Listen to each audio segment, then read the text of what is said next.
Iglesia Cristiana La Familia presenta un mensaje a la luz de la palabra, con el pastor Bernardo Ríos. A continuación. Puestos en pie, leemos ese verso. Y dice así: enviando pues desde Mileto a Éfeso, hizo llamar a los ancianos de la iglesia. Hizo llamar a los ancianos de la iglesia. Oramos. Padre, qué gran privilegio tenemos hoy, en este día tan especial para nosotros como Iglesia Cristiana La Familia, en que celebramos este ceremonial de la Santa Cena. Gracias por permitirnos estar aquí, Señor, adorando tu nombre, dándote gracias por todas tus bondades y misericordias. Te ruego que este sermón llegue a nuestros corazones, transforme nuestras mentes, ministre nuestra alma, purifique las intenciones que hay en nosotros y nos lleve a la madurez en Cristo Jesús. Te ruego todo esto en el precioso nombre de nuestro Señor Jesucristo. Amén y amén. Hermanos, el día de hoy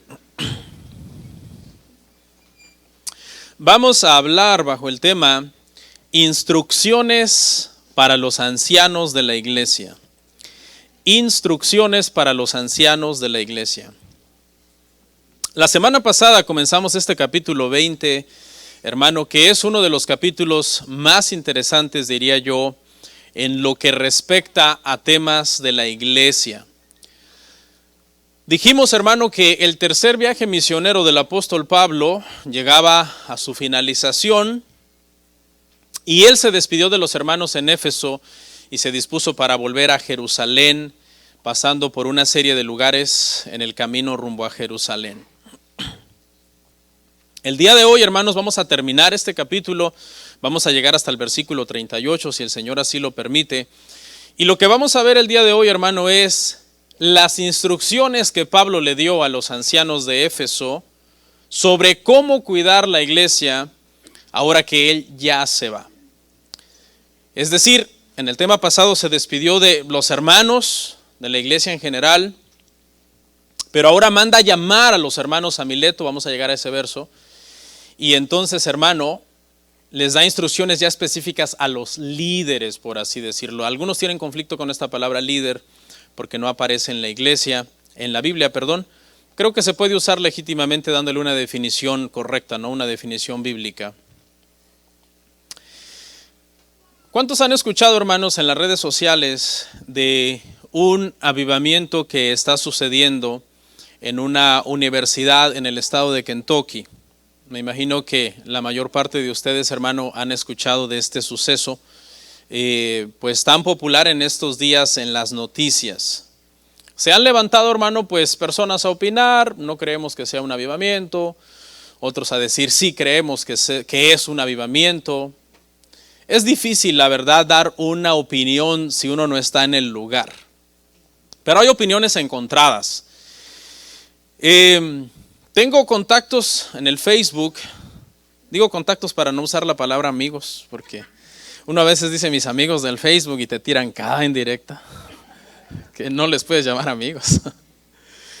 En los contactos del Facebook, hermano, he visto personas que han publicado que han ido para allá. Algunos por mera curiosidad, a ver qué está pasando, ¿no? Y poderse formar un concepto adecuado de la situación. Han viajado, hermanos, horas desde otros estados para llegar al estado de Kentucky y han estado dispuestos a formarse también por horas en una fila para entrar al auditorio principal, porque no es que llegas y entras o entrabas, yo no sé si sigue eso todavía, no he estado al pendiente de la noticia. Y horas de manejo y horas formado en una fila para poder llegar y poder entrar, hermanos, al lugar. Y algunos han contado, hermanos, su experiencia o han posteado al respecto. Algunos han ido supuestamente buscando una sanidad física porque están enfermos y dicen, bueno, si ahí el cielo está abierto y Dios está derramando una bendición especial, Entonces, es más probable que Dios me sane ahí. En mi iglesia el domingo, pues quién sabe, porque como que en mi iglesia el cielo no está tan abierto. Pero si voy allá, quizás en ese mover, en esa atmósfera, en ese momento especial, pues Dios viene y dice, bueno, pues por cuanto veniste hasta aquí, sé sano, mi siervo, ¿no? O algo así. No estoy hablando de esto, hermano, de forma despectiva ni nada. Estoy diciendo simplemente hechos, pero no estoy expresándome en mal de las personas que con esa intención han ido, pues que cada quien, ¿verdad? Dios juzgue las intenciones del corazón de cada quien y la voluntad de Dios para cada persona en este sentido. Me ha llamado la atención también que algunos pastores han ido con el propósito de traerse el avivamiento para su iglesia. Dicen, no, pues allá está el avivamiento, aquí estamos más muertos que nada, así que voy a ir, quizás se me pega pensando que es como algo mágico, no sé, se me pega, me lo traigo y entonces los resultados que están habiendo allá, de todo ese mover y todo ese gentío que está viniendo, quizás van a venir a la iglesia de nosotros también, si nos traemos el avivamiento para acá. Quizás los pastores que hacen eso, hermano, lo hacen porque están buscando que algo extraordinario suceda en sus iglesias. Quizás están cansados de que la iglesia no crezca y dicen, ¿cómo le hago para que la iglesia crezca? Me voy a traer el avivamiento de Kentucky. Lo malo, hermano, que quieren hacer crecer la iglesia sin predicar el evangelio, sin tener una iglesia ordenada, sin seguir las pautas bíblicas, sino simplemente como un toque mágico que puedo ir a comprar allá y traérmelo y implementarlo aquí. Creo que eso no está bien, porque creo, hermanos, que si queremos tener una iglesia sana, fuerte en doctrina, bien establecida, requerimos de trabajar arduamente en la predicación del evangelio. ¿Cuántos están de acuerdo conmigo? Trabajar, sufrir por el ministerio. Y Pablo va a hablar de eso en este pasaje, hermano. Pablo nunca buscó tener una iglesia con una atmósfera extraordinaria y en un gran avivamiento y una mega iglesia. Nunca lo buscó, nunca fue esa su intención. Sin embargo, siempre lo logró. Y usted se pregunta por qué. ¿Y sabe por qué? Porque siempre su deseo era predicar el evangelio. Y si nosotros ponemos atención al Nuevo Testamento, hermanos, Pablo fue pieza clave en que la iglesia pasara de ser una iglesia local en Jerusalén a ser una iglesia gigantesca en todo el imperio. Nunca buscaba Pablo ser pastor de una mega iglesia, sin embargo, en todo lugar donde él plantaba una iglesia, la iglesia crecía y prosperaba y se multiplicaba grandemente. Pero él no estaba buscando algo místico, algo mágico, él estaba buscando trabajar, predicar el evangelio, enseñar la verdad. Muchas iglesias, hermanos, si tú vas a su clase de discipulado, su discipulado en realidad es una clase de liderazgo. Y qué bueno que fuera sobre un liderazgo bíblico, sobre vengan y les voy a enseñar la escritura, cómo ser líderes piadosos, buenos cristianos. No, son técnicas de cómo ganar amigos o influenciar a las personas. Técnicas humanas, meros recursos y estrategias humanas. Muchas veces llevan algunos libros, de hecho, que por ahí tienen una connotación medio cristiana, de John Maxwell, por ejemplo. Esos son los libros de discipulado. Y realmente, hermano, lo único que busca es muchas veces promover más el influir a las personas, pero no a través de una actitud piadosa, sino de apréndete estas técnicas, apréndete estas estrategias para que tú puedas ganar amigos e influir a las personas. Y echan mano de muchos métodos que, como decía, muchas veces, hermano, caen hasta en lo antibíblico. Ahora, si somos honestos, hermano, sí debe de haber un liderazgo en la iglesia. Y el liderazgo sí debe buscar influenciar a las demás personas, pero con las escrituras, con un carácter piadoso y no con meras técnicas humanas para poder nosotros hacer crecer la iglesia, hermanos. El día de hoy vamos a ver un discurso del apóstol Pablo a los líderes, si usted quiere, de la iglesia en Éfeso, a los ancianos, a los responsables de dirigir la iglesia, de inspirar la iglesia, de gobernar la iglesia, de ver que la iglesia estuviera funcionando como lo que verdaderamente debe de ser, una iglesia. Vamos a ver 4 puntos, hermano. Pablo llama a los ancianos, Hechos 20:17.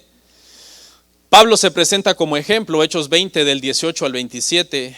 Instrucciones a los ancianos, Hechos 20, 28 al 35. Y por último, Pablo se despide en oración, Hechos 20, 36 al 38. Punto número 1. Pablo llama a los ancianos. Leamos una vez más Hechos 20, 17.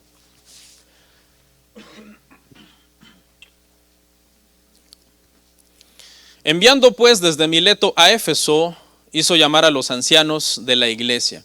Acuérdese que en el tema pasado vimos que Pablo se fue de Éfeso.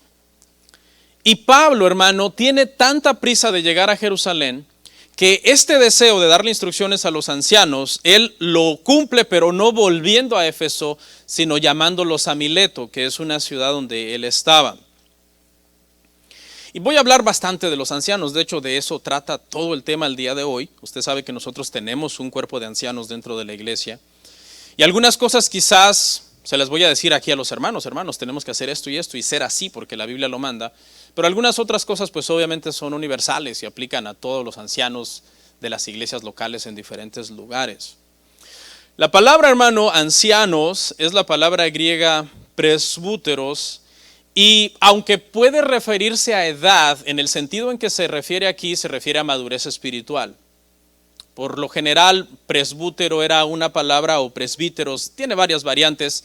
Se le decía a alguien que pintaba pelo en cana y que tenía barba. Por lo general a eso se le llamaba ancianos. Yo no calificaría bajo ese concepto, hermano.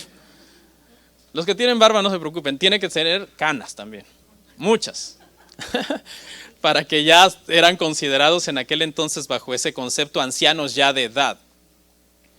Pero repito, aquí la intención no es de edad, aquí la intención, hermano, es de madurez espiritual. A ese tipo de personas se refiere aquí, es decir, podían calificar personas quizás no tan avanzados en edad y que no eran necesariamente blanco en cana o barbados, pero que eran maduros en Cristo. Y en el sentido en que usa la palabra ancianos, hermanos, el Nuevo Testamento, es en el sentido de ser el gobierno de la iglesia. Es decir, los que gobiernan la iglesia, bajo las instrucciones, la doctrina apostólica, bajo los estándares del Nuevo Testamento, bajo esas directrices entonces son los que gobiernan la iglesia. Ancianos, obispos o pastores en el Nuevo Testamento son palabras intercambiables. Por eso, aunque ustedes me ven aquí y a mí como pastor principal de la iglesia, tenemos un consejo de ancianos y en realidad todos los que están en el consejo de ancianos, los varones que están en el consejo de ancianos, califican para ser llamados también obispos o pastores. Igual a mí usted me puede llamar anciano, me puede llamar pastor, igual a un anciano usted lo puede llamar anciano o lo puede llamar pastor también. ¿Okay? Porque en ese sentido es que esta palabra se usa, hermanos, en el Nuevo Testamento. Vamos a ver el punto número 2. Pablo se presenta como ejemplo. Aquí sí vamos a leer varios versos. Hechos 20 del 18 al 27. Cuando vinieron a él, les dijo: vosotros sabéis cómo me he comportado entre vosotros todo el tiempo, desde el primer día que entré en Asia, sirviendo al Señor con toda humildad y con muchas lágrimas y pruebas que me han venido por las acechanzas de los judíos. Y como nada que fuese útil he rehuido de anunciaros y enseñaros, públicamente y por las casas, testificando a judíos y a gentiles acerca del arrepentimiento para con Dios y de la fe en nuestro Señor Jesucristo. Ahora, he aquí, ligado yo en espíritu, voy a Jerusalén, sin saber lo que allá me ha de acontecer, salvo que el Espíritu Santo por todas las ciudades me da testimonio, diciendo que me esperan prisiones y tribulaciones, pero de ninguna cosa hago caso, ni estimo preciosa mi vida para mí mismo, con tal que acabe mi carrera con gozo y el ministerio que recibí del Señor Jesús para dar testimonio del evangelio de la gracia de Dios. Y ahora, he aquí, yo sé que ninguno de vosotros, entre quienes he pasado predicando el reino de Dios, verá más mi rostro. Por tanto, yo os protesto el día de hoy, que estoy limpio de la sangre de todos, porque no he rehuido anunciaros todo el consejo de Dios. Esta parte, hermano, Pablo se presenta a sí mismo como un ejemplo. Él quiere inspirar a los hermanos. Él quiere darle unos consejos a los hermanos ancianos antes de irse, y él se presenta como ejemplo. Él dice: ustedes saben cómo me he comportado entre ustedes desde el primer día que llegué aquí a Asia, que llegué aquí a Éfeso. Desde el primer día Pablo llegó y desde el primer día él comenzó a observar una conducta cristiana piadosa. Es como Este discurso, hermano, es como un resumen de los 3 años que Pablo ha estado en Éfeso. Dice, he trabajado arduamente dentro de la iglesia. Decir cosas de nosotros mismos, hermano, puede resultar un poco peligroso, ¿no? Presentarnos nosotros como ejemplo puede resultar un poco peligroso, aunque es bíblico, pero puede resultar un poco peligroso porque a veces, hermanos, si nosotros comenzamos a hablar de nosotros mismos, podemos caer en el orgullo, podemos caer en el autohalago. Pero si había alguien, hermano, con autoridad en el Nuevo Testamento para hablar de sí mismo y que podía hablar de sí mismo con peso, era el apóstol Pablo. Los que han leído su vida lo saben. Y él, sin embargo, siempre todo se lo atribuía ¿a qué? A la gracia de Dios. No le gustaba hablar de sí mismo, pero algunas veces le era necesario. En esta oportunidad le fue necesario. En 2 de Corintios 11:12 también le fue necesario porque estaban cuestionando su apostolado. Y él dijo, ¿saben qué? Son ministros de Cristo, yo más.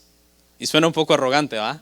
Pero dice Pablo, no yo, sino la gracia de Dios en mí. He logrado hacer más cosas, pero no yo, sino la gracia de Dios en mí. 2 de Corintios 11:23, son ministros de Cristo, yo más. El que se gloríe, dijo Pablo, 2 de Corintios 10:17, gloríese en el Señor. De alguna forma le está hablando de que ha sido un buen ministro, de que ha sido un buen pastor. Con mucha prudencia, porque al final, en 2 de Corintios 12:13, después de que ha defendido su apostolado y puesto sus credenciales en la mesa, dice, perdonadme este agravio. O sea, al final hasta se sintió un poco mal diciendo, estoy hablando de mí mismo. Es bien peligroso nosotros hablar de nosotros mismos, hermano. ¿Es bíblico? Sed imitadores de mí, dijo Pablo, como yo de Cristo. Es bíblico, ¿ok? Pero es peligroso. Debemos de tener mucha prudencia cuando nosotros mismos nos presentamos como ejemplo, especialmente si tenemos una tendencia al orgullo. Porque mire lo que sigue diciendo Pablo, sirviendo al Señor en humildad, con lágrimas y pruebas. La humildad, hermanos, es una característica tan importante para nosotros ser siervos de Dios. Cada vez que tú veas a alguien subido aquí hablando arrogantemente, como que el piso por donde camina no lo mereciera, y hablándote yo, con esa... Usted sabe, el orgullo es algo que no se puede esconder, la prepotencia, la arrogancia es algo que salta a la vista. Inmediatamente uno puede cuestionar la vida espiritual de esa persona, si de verdad teme a las Escrituras y si de verdad pasa en oración, porque ¿cómo puede presentarse así un siervo de Dios, hermano, con ese orgullo, con esa altanería? Y los pastores, hermano, corremos riesgo muchas veces de volvernos orgullosos, especialmente si estudias mucho y creces en conocimiento. El conocimiento te puede a veces acabar haciendo daño cuando no oras, porque hay un dicho que dice que cuando se apaga el fuego del corazón se sube el humo a la cabeza. Y eso es cierto. Los pastores tenemos que tener mucho cuidado. También uno puede caer en orgullo simplemente por el título, el pastor, el que está allá arriba, justo enfrente de todos, hablando en la hora más crucial del servicio. Y uno puede comenzar, hermano, la gente te busca, pastor, usted sabe esto, contésteme esta pregunta. Y poco a poco uno puede comenzar a pensar, yo puedo, yo soy, yo esto, yo lo otro. Pablo no, Pablo dice, yo he estado con humildad y con muchas lágrimas. Pablo era muy estricto, ¿verdad? Era duro Pablo, pero ¿sabe qué? También era bien sensible a los demás. Dice que había llorado por muchos años, por 3 años, había llorado muchas veces por la iglesia y había llorado muchas veces por los hermanos. Por ahí escuché alguna vez que a Pablo le decían el hombre de terciopelo y el hombre de hierro. De hierro porque era firme en su carácter, pero de terciopelo porque amaba entrañablemente a los hermanos. Él sabía cómo tratar bien a los hermanos, cómo amar a los hermanos de una forma, hermano, bien espiritual. Nada que fuese útil he rehuido de anunciarles y enseñarles públicamente y por las casas. Dice Pablo que número 1 ha sido exhaustivo en su enseñanza. Nada he rehuido de anunciaros. Y número 2, ha peleado por la pureza, hermanos, del evangelio. En otras palabras, la enseñanza de Pablo era así. La enseñanza de Pablo era sin mezclas, es decir, era el puro evangelio. Y número 2, era exhaustivo, no era superficial. ¿Sí? La semana pasada vimos que predicó toda una noche. O sea, la enseñanza de Pablo era exhaustiva. Él no decía, miren hermanos, por aquí 3 cositas que les quiero hablar, 3 puntos o 3 cosas. No, él era exhaustivo, hermano. Cuando agarraba una doctrina, él la explicaba. Por eso me gusta a mí la predicación expositiva, esto que hacemos aquí en la iglesia. De agarrar un libro y ir verso a verso, frase a frase. Porque de esa manera podemos ser exhaustivos en un libro.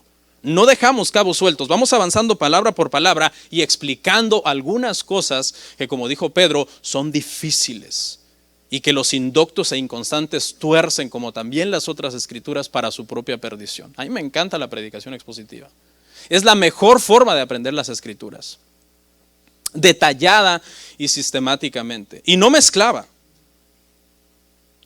era exhaustivo y puro en el evangelio. Un evangelio puro y exhaustivo. Pablo viviera hoy, hermano, y fuera a oír muchos sermones en muchos lugares que le llaman predicaciones, se vuelve a morir. Porque hoy, hermano, a cualquier cosa le llaman la palabra de Dios. ¿Cómo estuvo el sermón? Bien tremendo. ¿De qué habló el pastor? El pastor habló de no sé qué. Puro dinero, puro ego, puro orgullo, puras vanidades. A los Gálatas Pablo les dijo, lo que están predicando los judaizantes no es el evangelio, es una perversión del evangelio. Gálatas 1:7. Pablo no le gustaban las mezclas. Él decía, no podemos pervertir el evangelio. Vámonos al evangelio. Y tenemos que ser puros y exhaustivos en el evangelio. Dice, les he predicado públicamente y en las casas. En todo momento, hermanos, el apóstol Pablo no callaba, ya fuera en público, ya fuera en privado, él estaba aprovechando en todo momento para enseñar las escrituras y todo el consejo de Dios, no solamente ciertas partes. No les dijo, miren, vamos a hablarles, les voy a enseñar acerca de los salmos donde hay grandes promesas para ustedes. No, también les enseñó los salmos imprecatorios, donde Dios es vengativo.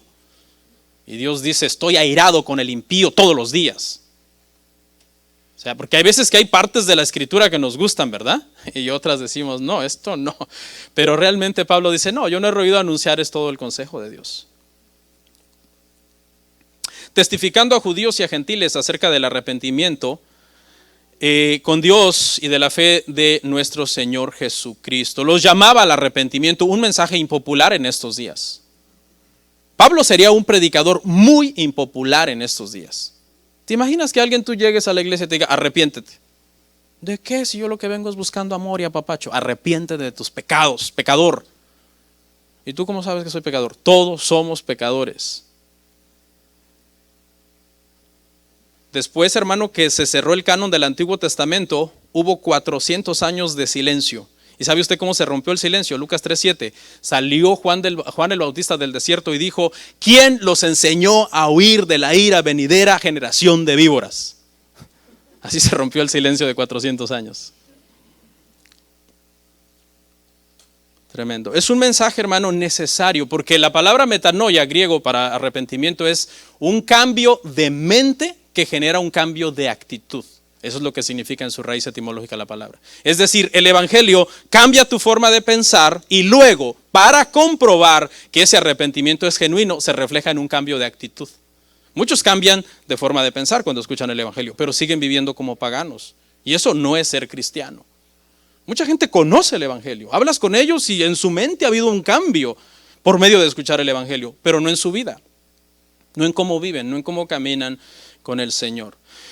Me voy a Jerusalén, dice Pablo, sin saber allá lo que me ha de acontecer, salvo que el Espíritu Santo me da testimonio que me esperan prisiones y tribulaciones. Pareciera una contradicción este pasaje, ¿no? Dice, me voy a Jerusalén, dice, sin saber lo que allá me ha de acontecer, salvo que el Espíritu Santo me dice que allá me esperan prisiones y tribulaciones. ¿Cómo resolvemos esta paradoja? Hermanos, se resuelve así.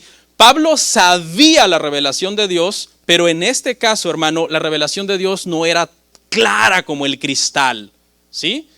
O sea, él no sabía a ciencia cierta todo lo que le iba a pasar, pero a grandes rasgos sí sabía que le iba a ir mal allá. Porque por todas las ciudades donde había pasado en su camino a Jerusalén, le habían dado testimonio al Espíritu Santo. Allá te esperan prisiones y te esperan tribulaciones. No es una contradicción, ¿ok? No sabía los lujos de los detalles de todo lo que le iba a ir mal. Y hoy hay gente, hermano, que dice, no, yo conozco todo el futuro porque Dios me revela todito. No es cierto. El mismo apóstol Pablo, hermano, Dios le revela cosas y le muestra cosas por medio del Espíritu Santo. Dice, no sé lo que me ha de acontecer, salvo que el Espíritu Santo me da testimonio. Por eso tenga cuidado y huya cuando alguien le diga Dios me dijo, Dios me mostró.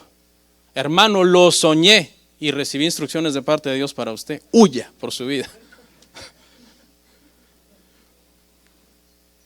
Pero de ninguna cosa hago caso, ni estimo mi vida como preciosa para mí mismo, con tal que acabe mi carrera con gozo. Pablo sabe a grandes rasgos que tribulaciones y prisiones le esperan en Jerusalén, y él dice, yo no hago caso de eso.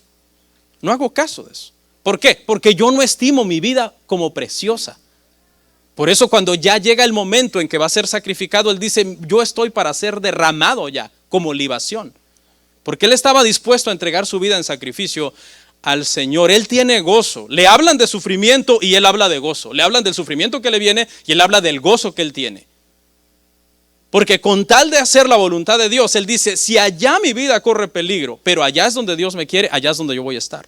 Allá es donde yo quiero estar.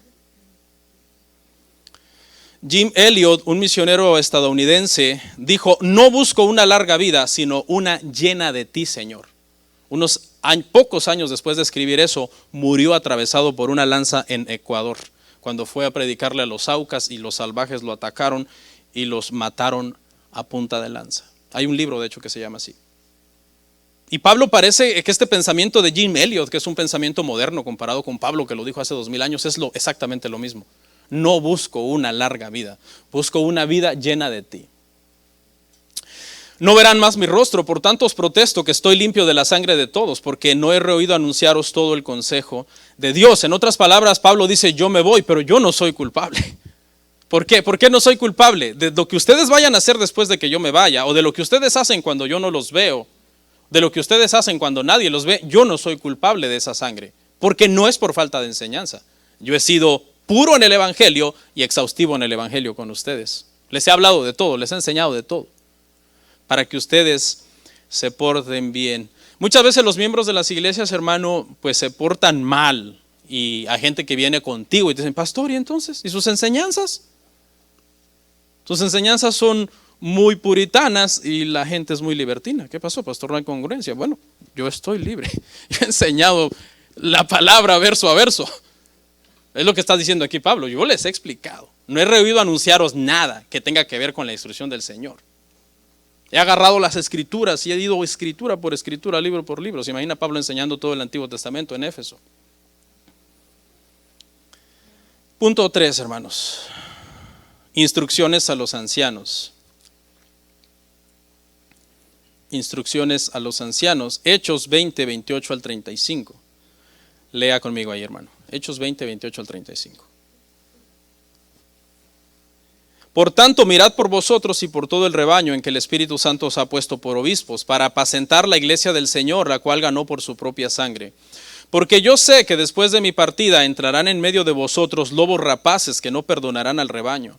Y de vosotros mismos se levantarán hombres que hablen cosas perversas para arrastrar tras sí a los discípulos. Por tanto, velad, acordándoos que por 3 años, de noche y de día, no he cesado de amonestar con lágrimas a cada uno. Y ahora, hermanos, os encomiendo a Dios y a la palabra de su gracia, que tiene poder para sobreedificaros y daros herencia con todos los santificados. Ni plata, ni oro, ni vestido de nadie he codiciado. Antes vosotros sabéis que para lo que me ha sido necesario a mí y a los que están conmigo, estas manos me han servido. En todo os he enseñado que trabajando así se debe ayudar a los necesitados y recordar las palabras del Señor Jesús que dijo, más bienaventurado es dar que recibir. Pablo ha terminado la parte donde se presenta como ejemplo y ahora dice, ahora sí, voy con ustedes, hermanos. Mirad por vosotros.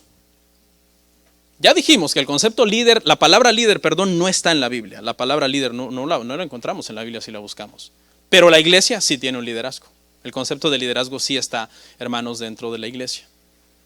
Todas las iglesias deben de tener un cuerpo, una mesa directiva, un grupo de personas que gobiernan la iglesia.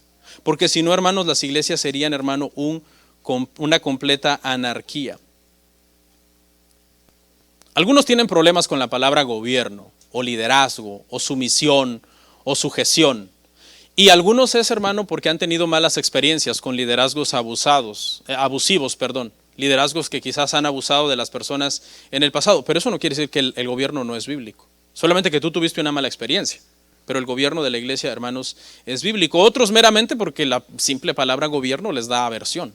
Oímos gobierno y entendemos leyes, cosas que respetar, multas que pagar, y automáticamente no queremos hacer eso. Pero realmente, hermanos, eso es necesario. Les dice Pablo, mirad por vosotros mismos. Y lo que Pablo hace, hermanos, Pablo está muy preocupado por toda la iglesia, ¿verdad? Pablo está preocupado por todos y cada uno de los hermanos. Pero ¿sabe qué? A él le preocupan muchísimo los ancianos. Porque los ancianos son los que si están mal van a echar a perder toda la iglesia. Entonces Pablo empieza por lo más importante. Sí, tengo instrucciones para que ustedes gobiernen la iglesia, pero primero quiero empezar con ustedes, hermanos. Los ancianos son llamados, hermano, a cuidar su vida espiritual. Todos los cristianos somos llamados a cuidar nuestra vida espiritual, pero al que más se le da, más se le demanda, y por tanto los ancianos tenemos más obligación de cuidar todavía más nuestra vida espiritual que las demás personas dentro de la iglesia, hermano. Ya dijimos, los ancianos son autoridades, hay que respetarlos, hay que orar por ellos, hay que amarlos. ¿Puedes admirarlos? Sí, sanamente los puedes admirar, especialmente si te inspiran, son hombres de la palabra, tienen una esposa sujeta, hijos criados en disciplina, amonestación del Señor, una familia en orden. Puedes admirar a los hermanos bíblicamente en ese sentido, ¿sí? Pero con los privilegios vienen ¿qué? Las responsabilidades. Las responsabilidades. Y por lo tanto, son los primeros que se les nota cuando su esposa no se sujeta a ellos. Sí, ¿qué importa si la esposa de fulano allá no se sujeta a ella? A él, ¿qué importa? Pero cuando ves que una esposa del anciano no se sujeta al anciano, ahí es preocupante la cosa. ¿Por qué? Porque hay más responsabilidad. Entonces dice, mirad por vosotros mismos, mirad por su relación con Dios, su comunión personal con Dios. Miren por su familia. Los he puesto, o el Señor los ha puesto, para cuidar las familias de la iglesia, pero primero miren por las familias de ustedes. Empiecen por su misma casa. Ustedes como iglesia, hermano, todos los miembros de una iglesia tienen derecho a cuestionar la integridad de nosotros los ancianos. Ustedes tienen derecho. Nosotros los ancianos no somos incuestionables, pues no somos el Papa. No, nosotros somos cuestionables. Usted tiene derecho a cuestionarnos. Cuando usted ve a mi esposa fuera de orden, a mis hijos fuera de orden, usted tiene todo el derecho, con prudencia y sabiduría y amor, decirme, pastor, ¿qué pasó? Yo veo como que aquí no hay congruencia. Porque si no, hermano, entonces ¿en qué estamos? Tiene que haber, hermanos, una congruencia. Claro, háblelos primero en privado, con amor expóngale las cosas, especialmente si son cosas morales, si usted ve a los ancianos muy mal, moralmente. Y si después de una amonestación en privado, hermano, no hay ningún cambio, entonces traiga la queja al todo el grupo de ancianos y expóngalo con testigos para poder nosotros entonces corregir, hermanos, a los ancianos. Recuerde que tampoco se trata de acusar por acusar. Hoy ese anciano me cae mal porque predica mucha Biblia, lo voy a ir a acusar con los ancianos. No, no es así. Porque dice, de un anciano no admitas acusación a menos que haya 2 o 3 testigos que respaldan la acusación. Es decir, ese verso quiere proteger también a los ancianos, porque muchas veces alguien malvado puede decir, si tiro al anciano, tiro toda la iglesia, y a veces el testimonio puede ser falso. También no va a ser por cualquier cosa, porque ¿qué anciano que está aquí no peca?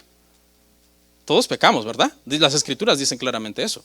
Se refiere a cosas graves, morales, que son dignas de reprender y de llamar la atención y de corregir. Pero podemos andar corrigiendo, no esperemos tampoco perfección de los ancianos, ¿verdad? Uy, tienen la esposa perfecta, los hijos perfectos, porque ese es el otro extremo también.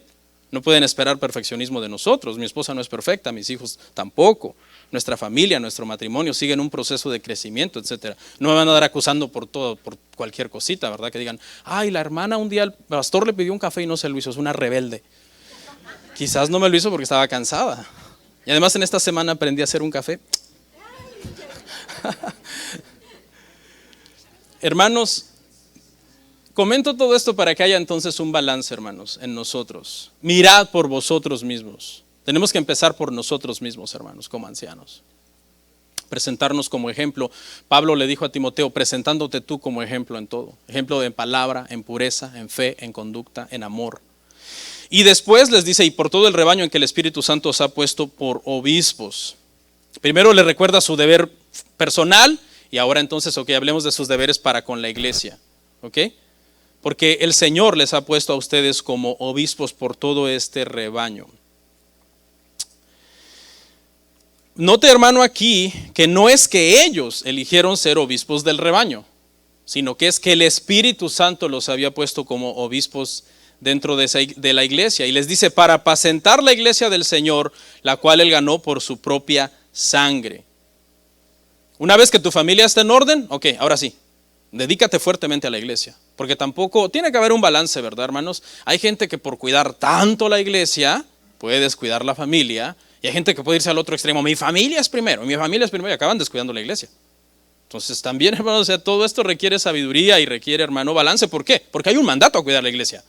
Hay un mandato a apacentar. Apacentar quiere decir darle pasto a las ovejas, literalmente hablando. Ahora, espiritualmente sabemos que se refiere a que los ancianos deben de ser personas de la palabra, llenos y nutridos con la palabra de Dios, para que cuando abran su boca puedan enseñar las escrituras y aconsejar a los demás hermanos con la escritura, resolverles sus preguntas, resolverles sus dudas, orar por ellos. Son los que apacientan, cuidan al rebaño.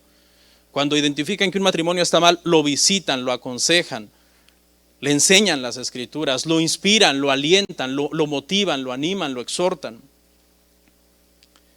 Y cuando los ancianos cumplen con todo ese deber que dice Hebreos 13:17, obedeced a vuestros pastores. Miran por sí mismos, hacen un trabajo bien apacentando al rebaño, sujetaos y obedeced a vuestros pastores en el Señor. Ve cómo todo es un balance, hermano. O sea, no somos incuestionables, ¿verdad? Nos pueden cuestionar. Pero cuando nosotros estamos haciendo nuestro trabajo sin ser perfectos, porque nadie es perfecto, ¿qué necesitamos nosotros recibir? Sujeción, obediencia, respeto de parte de la iglesia también. Y les dice, les recuerda Pablo a los ancianos, les dice, la iglesia que Cristo compró con su sangre. Nosotros los ancianos no hemos derramado, hermano, pero ni una pizca de sangre por ustedes. Quizás lágrimas sí, porque Pablo dice, con muchas lágrimas. Y sí, yo en el paso de los años he llorado mucho por la iglesia. Uno llora por muchas cosas que pasan dentro de la iglesia. Que he derramado lágrimas. Le mentiría si le dijera que alguna vez he derramado sangre por usted. Nunca. Es más, si un día ocupara una transfusión y fuera del tipo de la mía, yo diría, híjole, no, voy a quedar muy débil. Pues seamos honestos, hermano, ¿qué tal si le pego la anemia o algo? Porque el dueño, hermano, de la iglesia es Cristo, hermano. Él la compró con su sangre. Por eso es que la tenemos que cuidar, hermano, con tanto amor. Porque no es nuestra, hermano, con tanto esmero. Yo sé que después de mi partida entrarán en medio de vosotros lobos rapaces que no perdonarán al rebaño. El pastor fiel es uno que enseña la verdad y también señala el error. Aquí está claramente. Está clarísimo. Es para que los ancianos le dijeran, ay Pablo, ya vas a arruinar este momento tan emotivo con tus regaños contra los falsos maestros otra vez. No.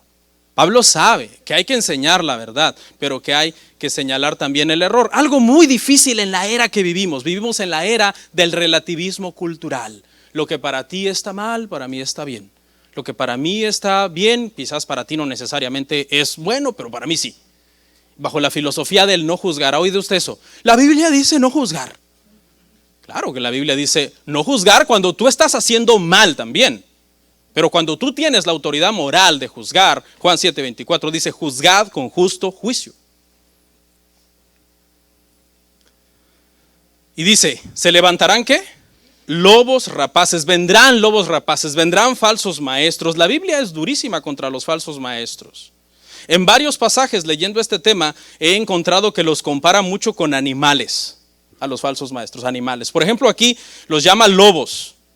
En 2 de Pedro 2:12 los llama animales irracionales.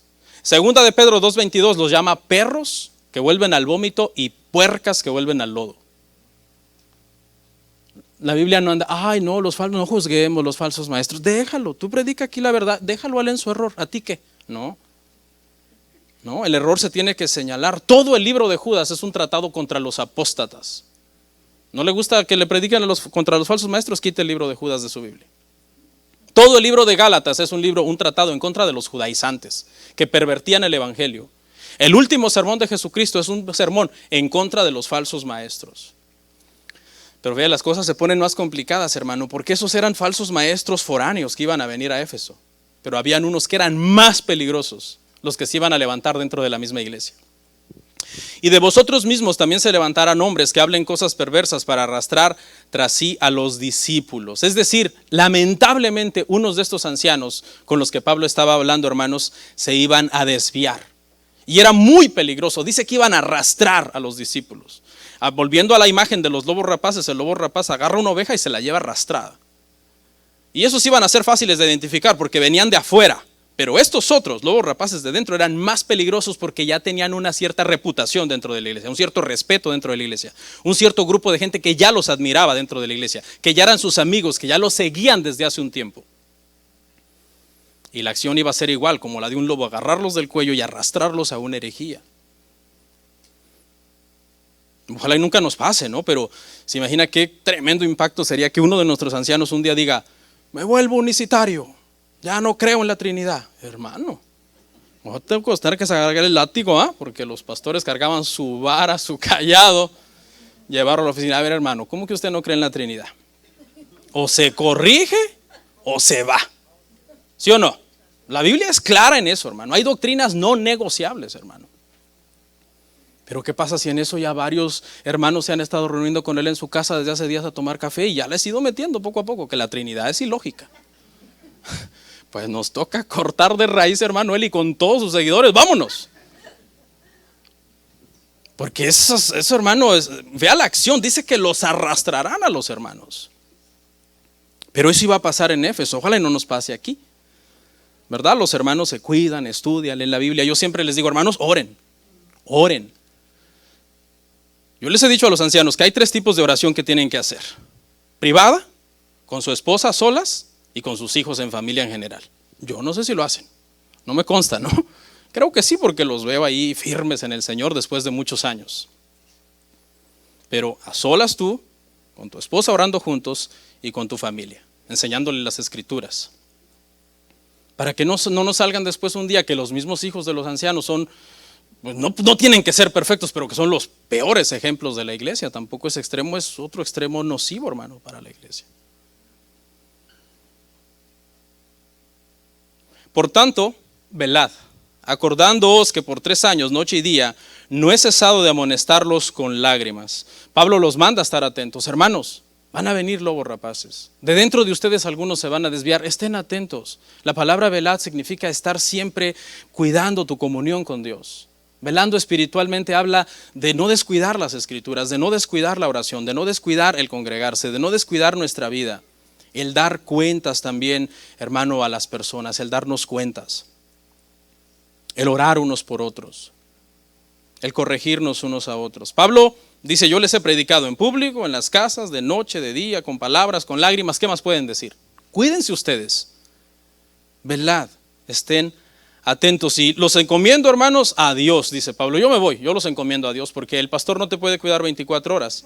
El Señor es el único, hermano, que nos cuida. No dependamos tanto en sí del pastor para nuestra vida espiritual. Su vida espiritual no puede depender de mí, porque yo me muero y ¿qué va a pasar con su vida espiritual? No, su vida espiritual tiene que depender, hermano, de su comunión con Dios, de su relación personal que usted tiene con Dios. Y dice Pablo: ni plata ni vestido, ni plata ni oro ni vestido he codiciado. Pablo dice: me voy, hagamos cuentas. A ver, vamos a hacer cuentas. No vaya a ser que después que yo me vaya empiecen a surgir rumores entre ustedes que me fui debiéndole a fulano, que me fui codiciando la mujer del hermano, que dice no sé qué cosa. Hagamos cuentas. A ver, en primer lugar, yo no anduve aquí sirviendo de pastor por dinero, por oro, por plata, ¿ok? Ni anduve codiciando la ropa de ninguno de ustedes. Hagamos cuentas. Pablo, hermano, no veía como muchos pastores ven la iglesia. Muchos pastores ven la iglesia como un negocio de la familia. Dicen, nuestro negocio es la iglesia. Cuando yo me haga viejo se la voy a dejar a mi hijo, porque él va a ser el presidente después de que yo ya no esté al frente. No. El llamado, hermanos, para ser un pastor no es un capricho para plantar un negocio. Ya no quiero trabajar en ese trabajo, qué pesado está este trabajo. Voy a poner una iglesia. El llamado no es así. Claro, Pablo recibió ofrendas, claro que sí. Recogió ofrendas para llevar a los pobres, claro que sí. El obrero es digno de su salario, claro que sí. No pondrás bozal al buey que trilla, claro que sí. Pero esa no es la razón principal por la que uno entra al ministerio. Esa es una razón equivocada. Simplemente recibes salario porque el obrero es digno de su salario como consecuencia de que trabajas 40, 50, 60 horas en el ministerio y no tienes tiempo para trabajar en otro lado. Pero ya hablé bastante de este tema del caso de Pablo y los salarios y las ofrendas, etcétera, y por qué algunas veces trabajaba, por qué algunas veces no trabajaba. No quiero meterme más a fondo ahí, ¿no? Ya hablamos de eso antes. Pero el pastor entonces, hermano, debe de ser transparente. Esto habla de transparencia. Se debe de dar cuentas a la iglesia. Las finanzas del pastor deben de estar en orden. Los salarios del pastor deben de ser justos. ¿Ok? La administración debe de ser, hermano, con sabiduría. Pablo había cumplido su trabajo y Pablo dice en esta parte, ok, hermanos, cuentas claras, amistades largas. Bye. Y se despide de ellos en oración. Pablo se despide en oración. Hechos 20, 36 al 38.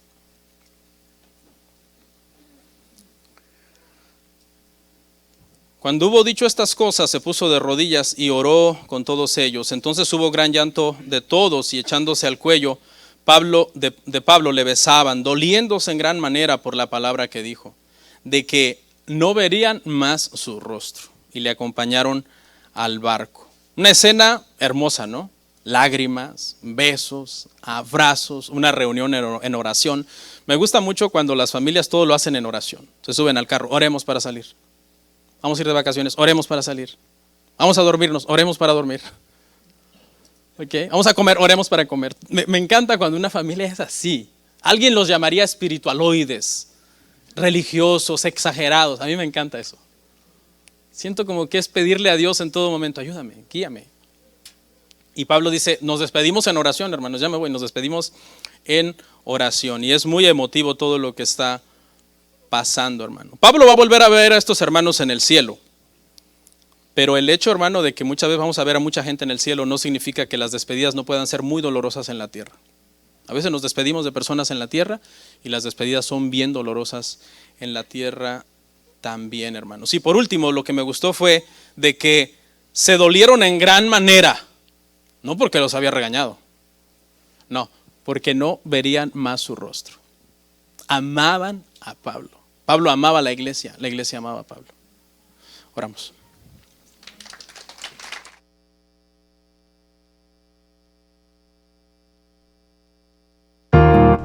Comparte, suscríbete, dale like. Gracias por tu sintonía. Hasta la próxima. Bendiciones. Comparte, suscríbete,